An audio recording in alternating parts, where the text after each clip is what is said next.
abịa m n'ụbọchị taa ka m kụziere anyị ọtụtụ ihe ụmụ Igbo, ọtụtụ ihe dị iche iche a na-akpọgasị okwu dị iche iche nke anyị adịghị aghọta ma ọ tinye ha n'okwu ebe o kwesịrị.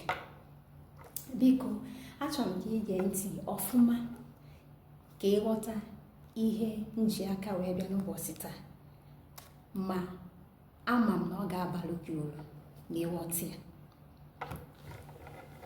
Nke mbụ m nwere n'elu oche m bụ ihe ndị oyibo na-akpọ grid. Mgbe ụfọdụ anyị amaghị okwu a na-akpọ grid n'ala Igbo, anyị amaghị ya n'okwu Igbo. Enwekwara nke a na-akpọ jealousy, enwekwa nke a na-akpọ envy. Biko ka anyị matụgodi nke bụ nke mgbe ọbụla anyị chọrọ itinye n'ahịrị okwu, anyị chọrọ iji wee kwuo okwu dị iche iche. Mgbe ụfọdụ ndị mmadụ na-adị na-akpọ jealousy ihe a na-akpọ envy n'okwu Igbo, ma ọ kpọọ envy ihe a na-akpọ jealousy n'okwu Igbo, n'ihi na ha aghọtaghị nke bụ nke. Mana achọrọ m ka ị nọrọ ọfụma na mbụ ihe dị n'akwụkwọ m n'ụbọchị taa bụ grid. Gịnị bụ grid n'okwu Igbo? Grid wee bụrụ ihe a na-akpọ anyaukwu. Ịdị anyaukwu, anyaukwu gị enweghị atụ, anyaukwu gị enweghị ihe a ga-eji wee maa atụ ya. Anyaukwu bụ ihe a na-akpọ grid. Anyị weta aka n'ihe a na-akpọ jealousy. Ọ gịnị bụkwa jealousy n'asụsụ Igbo? Jealousy bụ ihe a na-akpọ ekworo. Ị na-ekwo ekworo, ekworo gị karịrị akarị.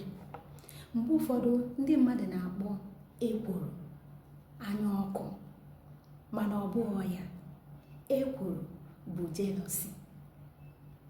Envy bụ ihe a na-akpọ anya ọkụ ma ụfụ anya ma anya ụfụ, otu ọbụla isi wee tinye.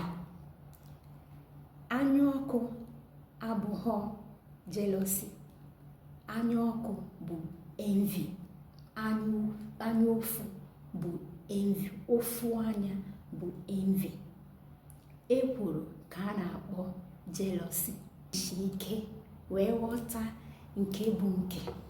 Biko mgbe ọbụla ị na-asụ asụsụ Igbo, ị nwere ohere itinye okwu dị ụtọ, biko tinyere m ya ọfụma, tinye n'ebe o kwesịrị ka onye na-agwa wee nwee ike ịghọta ihe ị na-ekwu maka ya. A sị m n'afọ m bụ Nwaada Ifeoma.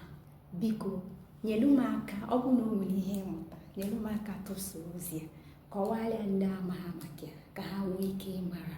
Enwekwanụla ajụjụ ọ ga-ajụ, ya tinyere m ya n'akara ajụjụ ma ọ bụ n'akara mkparịta ụka ka anyị nwee ike ịtụgharị obi ka o si